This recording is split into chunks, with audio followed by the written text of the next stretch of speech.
అడ్రోడ్ సెంటర్లో ఎండాకాలం రోజుల్లో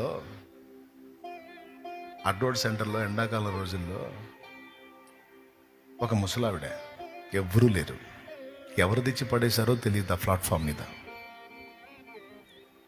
చండాలం చేసుకొని కూర్చుంది, ఎర్ర టెండలో, పైన బట్టలు కూడా లేవు. ముసలావిడ యూరిన్ చేసుకొని గందరగోళం చేసుకొని ఉందాం. ఆ సెంటర్ మొత్తం జనం తిరుగుతున్నారు, కానీ ఆ ముసలావిడ జోలికి ఎవ్వడు పోవటంలా. ఒక స్త్రీ కానీ ఒక పురుషుడు కానీ ఎవ్వరు పోవటంలా. చూస్తున్నారు, తిరుగుతున్నారు, ఎవ్వరు పట్టించుకోవాలా. ఆడ మనిషి అయిపోయింది. నేను చూస్తున్నా, బాధపడుతున్నా, వస్తున్నా, అడ్డోడ్డు ఎక్కుతున్నా, అమెరికా ఎక్కుతున్నా. అరే రే రే రే ఈ పరిస్థితుల్లో ఉంది, ఏం గతి ఏందని ఆలోచన చేస్తా ఎక్కుతున్నా.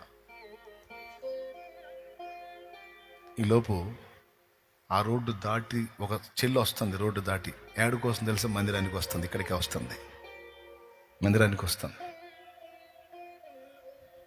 ఆమెకి వెళ్ళి చూసింది. అసలు ఈ అమ్మాయి ఏం చేసిద్దో అని నేను సైలెంట్గా పక్క నుండి అబ్జర్వ్ చేశా. అల్లాడిపోయింది. ఆ పెద్దావిడిని చేతులతో ఎత్తుకుంది.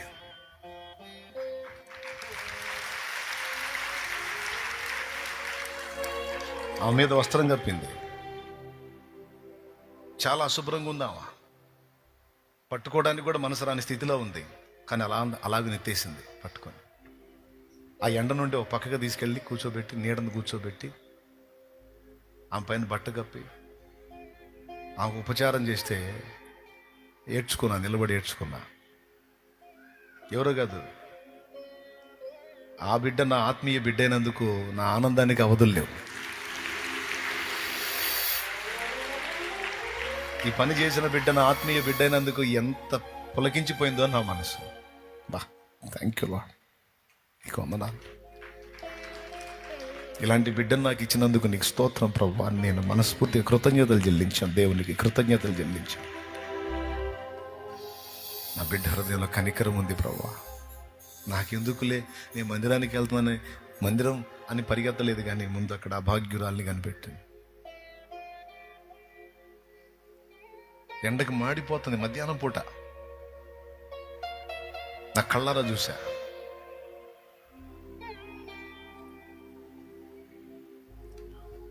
చేయాలమ్మా, సామాజిక సేవ చేయాలి, సోషల్ సర్వీస్ కూడా చేయాలి. నేను ఆకలిగొంటిని, మీరు నాకు ఆహారం ఇచ్చితిరి. నేను దప్పిగొంటిని, మీరు నాకు దాహం ఇచ్చితిరి. నేను చెరసాలలో ఉంటిని, నన్ను చూడవచ్చితిరి. నేను రోగినై ఉంటిని, మీరు నన్ను పలకరించారు. నా తండ్రి చేత ఆశీర్వదించబడిన వారలారా, లోకం పుట్టినది మొదలుకొని మీకోసం సిద్ధపరచబడినదిగో మహిమ లోకం వెళ్ళండి మీకోసమే అంట.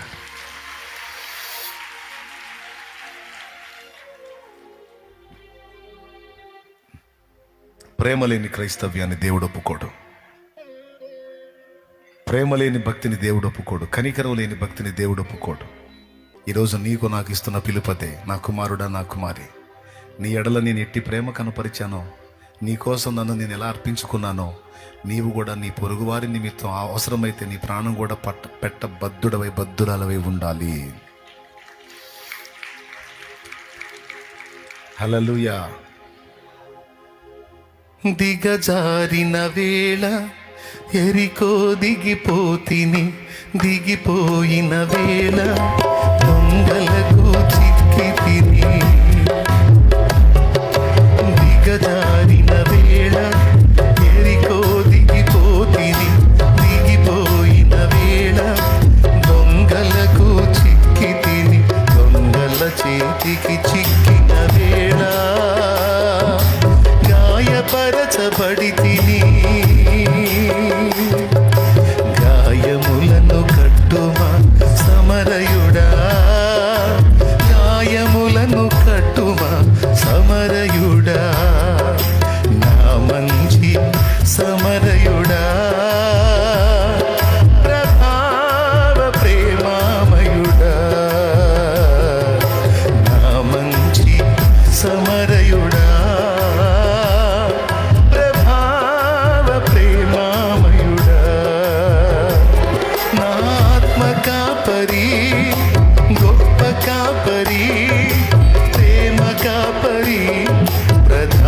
కాపరి, ప్రేమ కాపరి, ప్రధాన కాపరి, నా మంచి సమరయుడా,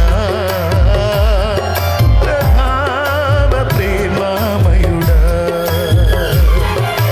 నా మంచి ప్రభావ ప్రేమామయుడా. దేవునికి మహిమ. నీకు దేవుడు ఇస్తున్న అవకాశం హెల్ప్ చేయమని. ఒకవేళ నువ్వు నిజంగా దైవ స్వరాన్ని విని ఆ అవకాశాన్ని వినియోగించుకొని హెల్ప్ చేశావా, అక్కడ రాయబడిద్ది అది. అబ్జర్వ్ చేస్తూ ఉంటాడు ఆ సన్నివేశాన్ని దేవుడు. నువ్వు స్పందిస్తావా లేదా, స్పందిస్తావా లేదా, స్పందిస్తావా లేదా అని అబ్జర్వ్ చేస్తాడు. దూతలు గమనిస్తారు, ప్రభువు గమనిస్తూ ఉంటాడు. నువ్వు ధన్మ నా పనిలోకి ఇన్వాల్వ్ అయితే, అద్దుగో అద్దుగో అద్దుగో నా బిడ్డ స్పందించింది చూడు, దూతలారా చూడండి, అదిగో రాయండి, అదిగో నా కుమారుడు స్పందించాడు చూడు. స్పందిస్తాడు వాడు, నా బిడ్డ అంటాడు. అదిగో నా కుమార్తె స్పందించింది చూడు, స్పందించింది ఎందుకంటే నా బిడ్డ. ఆకలి కొన్న మొఖం చూడదు, నా మనసు పిచ్చిదాంది, తనకుంది కొంచెమైనా అందులో తీసుకెళ్ళి పెట్టిద్ది. నా బంగారు తల్లి అని మెచ్చుకుంటాడు నా ప్రభు. హల్లెలూయా, హల్లెలూయా, హల్లెలూయా.